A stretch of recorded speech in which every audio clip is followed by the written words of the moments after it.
As far as concepts go, bottle episodes are pretty cool. They originated on the original Star Trek, when they would call them ships in a bottle. Welcome to the heart of the stories we tell. My name is Rob, and tonight I will be reviewing episode 9 of MacGyver. I can't believe we're on episode 9 already, but here we are. And I'm still fighting with CBS over fair use, so no pictures to go with this yet again. But for now, let's just skip right to it and get right into the episode. This episode did pick up exactly where the last episode left off, with Murdoch in prison. But for that, let's go right into the spoiler section. So once again, it's stop. Spoiler time. So tonight's episode has Mac feeling sorry for himself at the beginning, and feeling kind of guilty for what he did to his best friend. But let's be honest for a second here. He didn't really do anything wrong. Yeah, he lied to him, but he lied with him for the best of intentions. And as Jack points out later in the episode, he kinda had to. So here's my question to you right off the bat. Could you do it? Could you be a spy? Could you lie to everyone you know? I know personally I couldn't. There's a very good reason, because I don't mean I wouldn't because of morally. I mean I couldn't do it. I am not that good of a liar. I could not come up with an explanation for where I was all the time. But okay, other than that, this episode starts off with all the interpersonal stuff and then almost immediately goes into the bottle episode.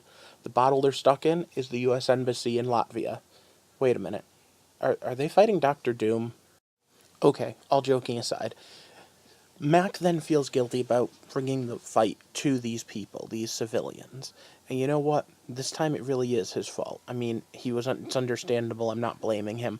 I'm just saying this time there was a reason for him to feel guilty. However, I once again have the same problem I had with Stargate Universe. We're not the right people. These are ambassadors in a foreign land.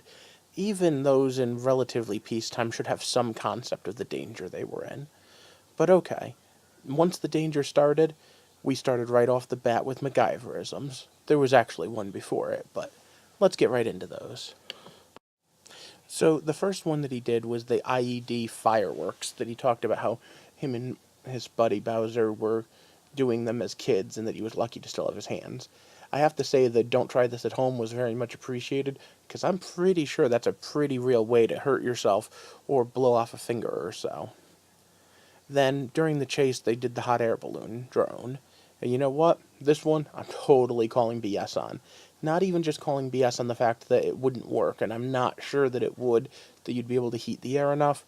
But beyond that, the idea of being able to find a fully intact bag that you could use as a balloon in a garbage, that's the most unreasonable point. The amount of things they let him just find sometimes drive me up a wall. Once they got into the actual ship in the bottle, the embassy, they are able to fasten the idea of bulletproof paper. And you know what? I have to say, Mythbusters proved this one to be kinda accurate. A phone book will stop a low yield caliber round, and folded up paper does even better. So yeah, those reams of paper would slow it down, but to be honest, he needs something hard to stop and break the bullet at the end. So even though he didn't say it, using those shelves were probably the best way to do it. Now, after that, he took the Kevlar vests and made the shields. And of course, Kevlar's bulletproof material to begin with, so just bunching those up would make good shields. Putting them on the door that was heavy in metal was something that shattered the bullets on impact to lessen their velocity, so seems pretty good there. Then we get into the explosives again. And making explosives from household chemicals is like Junior Woodchuck Guidebook and Anarchist Cookbook 101. Anyone that has even a minute or two to Google it on the internet can probably make a bomb out of stuff you find in your cabinets, so I'll give that one a pass right off the bat. Now, whether or not you could make a explosive rocket launcher, close enough. Close enough. Then his improvised explosive to bring down the staircase and lock in the bad guys, pretty good. Obviously, after that, everything was pretty normal. There's just one other thing I want to comment on, though. Last week I talked about the paper clips, and the fact that Mac always plays with them in the meetings. And yes, he did again this week. And this is, I've been saying, a sign that his mind's always working and that he always is coming up with creative ideas. And that I thought it might even be a little bit overkill because they've hammered it in so many episodes in a row now. But if you notice, when his buddy Bowser is in trouble and is worried, he's linking paper clips. It's kind of a nice little, I don't want to say Easter egg, but a nice little nod that the two friends who grew up together both play with paper clips when they get antsy. Just figured I'd point out that it was a nice gesture, even though I still think they go overboard with his little quirks and ticks. So, one last question for you.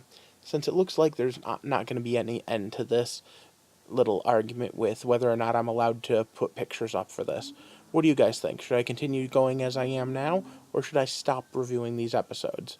Let me know in the comment section, and then, like normal, we're going to ask you to. So for now, I need you to like, subscribe, and share this video so that we can grow this community, and then join me back here next time as we take a walk through the heart of the stories we tell. Thanks for watching.